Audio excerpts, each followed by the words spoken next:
is really helping us. It's almost like it's like I said, I think it's the opportune time that these doors are opening and they kind of relate to each other. And there's another thing. I was like, okay, so these students come in January, and then what?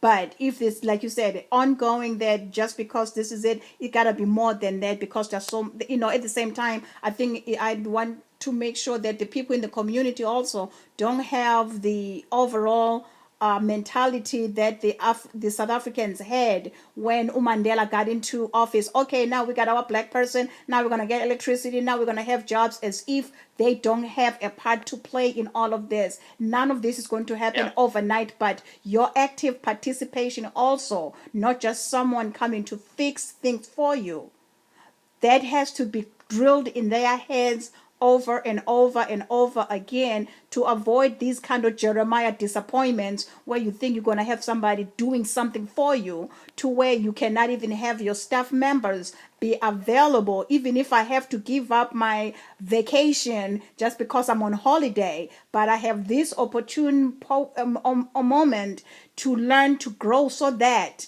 I'll never, what are the chances of you ever getting that same opportunity then? But then you have people say, I'm not showing up because I got things to do, because they're hoping somebody is going to do something for them, and then walk out and say, well, why is such and such and such? And you are not even around to even suggest how such and such could be achieved.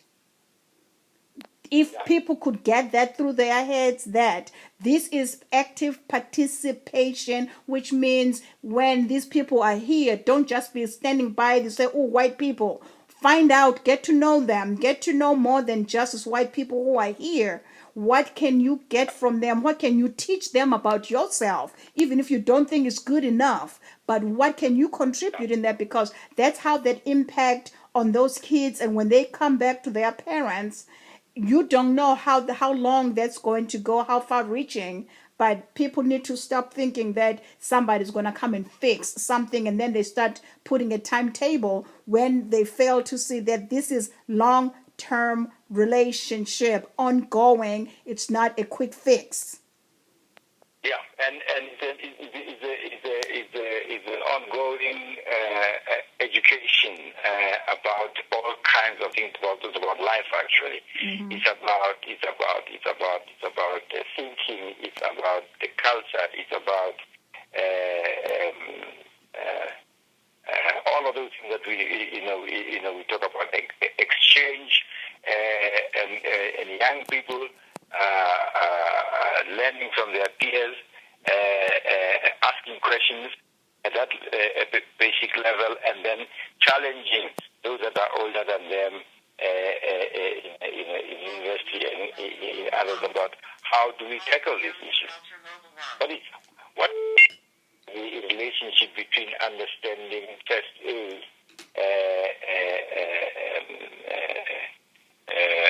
at Huapas.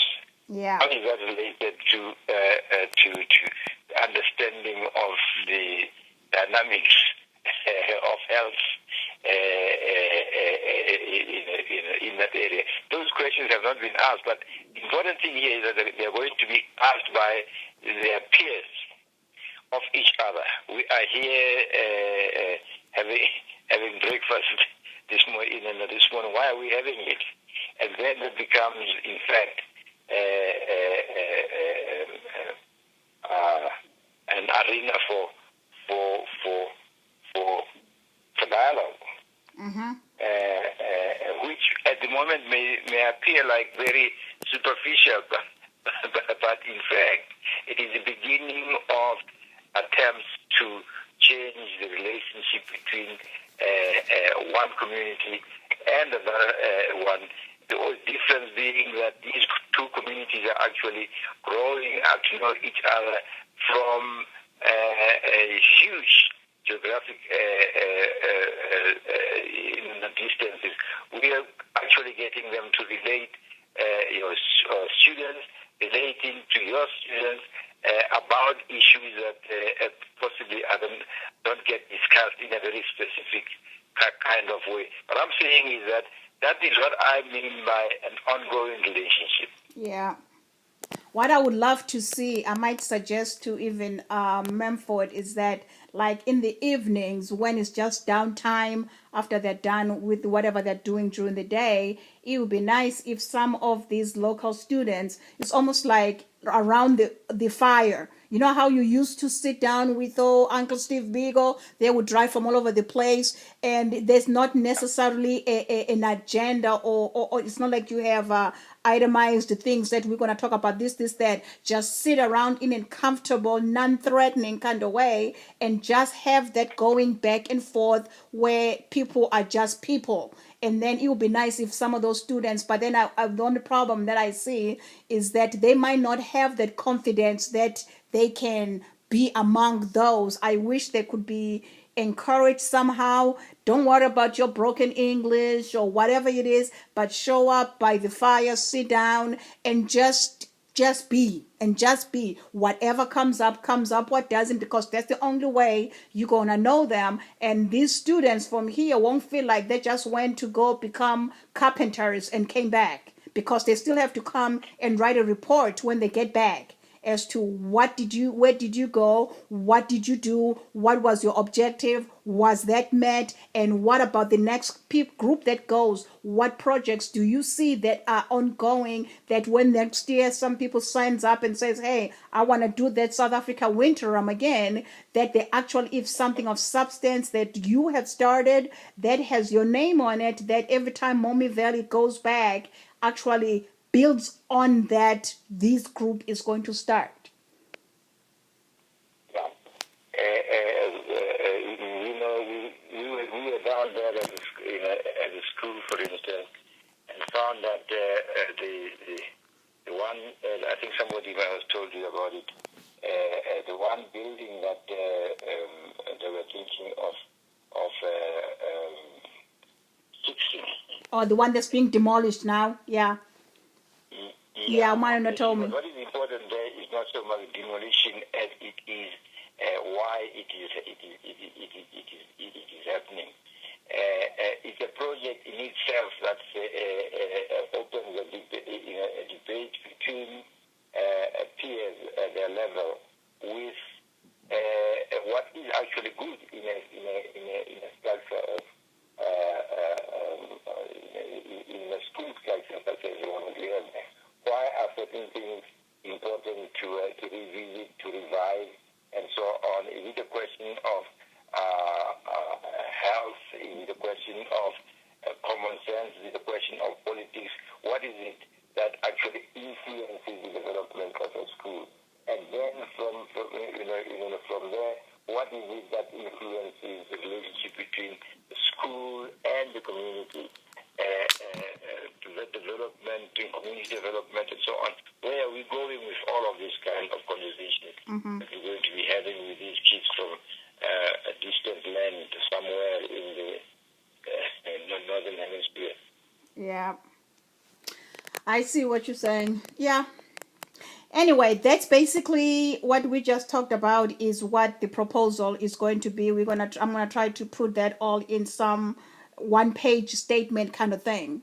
Kind of summarizing what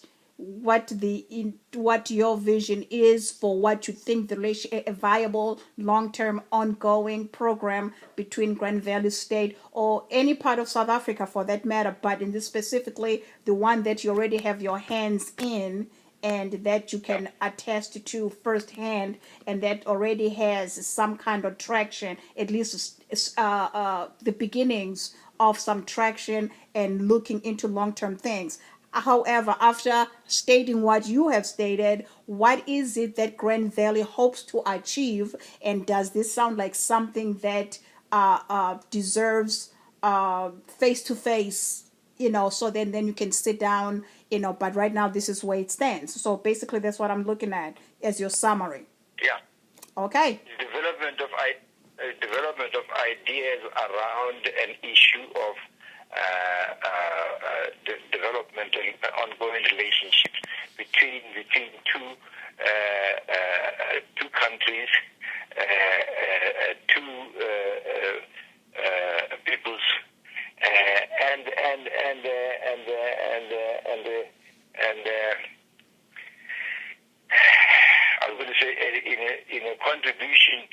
others' growth via dialogue. And I think much of what you've said is this evening, for instance, already indicates the importance of us getting involved via understanding what you do. And maybe not understanding it at the beginning, but the fact that you've got kids of the same age having traveled thousands of miles to be here, even if all they did was to sleep. When they arrive here, they're still sleeping in a different country under different circumstances, and it's important for them to talk about that. Now, how do you talk about it? You can talk about it in class. You can talk about it in the kind of session that you suggesting, for instance, that we sit down and talk about it. In an unstructured kind of way, but one that is well supervised in terms of where does it lead you to. Yeah. Okay. Well, I'll put this together and I will sign you off on it, and I'll so that at least you are aware what went out, and I will send it to her, but I'll touch base with Momsy first so that we are in agreement as to how to structure it so that she can even expound on it. At least this is an area that we all have been working on for so long that we should be able to know. We might not know specifics. We should know some specifics that are under at least what we understand it to want it to be. And then at least that way she can expand on something that even if someone threw a question, it won't be like, oops, I didn't ask who did that. But at least she's familiar with what our intent is and can actually fill in, even if it's vague, but at least it leads towards what we are all seem to trying to achieve. Yeah. Okay, and then leave it on their part, and then tell them that you'd be willing to carry on with the conversation once you hear from them as to what they want to do, and then we can take it from there. But at least also it shows that although you are semi-retired, you're semi-retired because you're still KLCT, but at least you're still doing something, you're actively doing something, and your mind hasn't gone to mush yet. Yeah. Yes. I think this is probably a much more important conversation than you'd ever find between two universities. Mm-hmm. There are a number of universities here that can act as consultants to, by way of ideas to each other. University of Michigan, for instance, has got aspects there that our students can learn from, not necessarily during the visit to campus, but the fact that it is there as a resource should we need it in the future for that program, for this program, or for something else. You come up with the idea of first aid.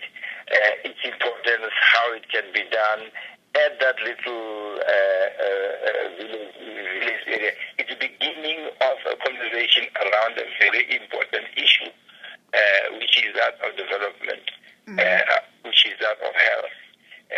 What are the issues that it raises? But that, I think, is what the beginning of programs that you are embarking on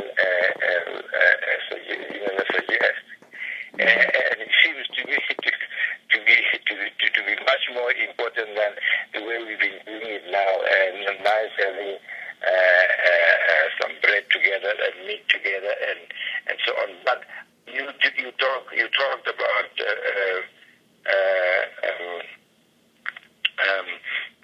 having informal or relaxed discussions. Those are the kind of teaching aids that are actually much more important than people realize.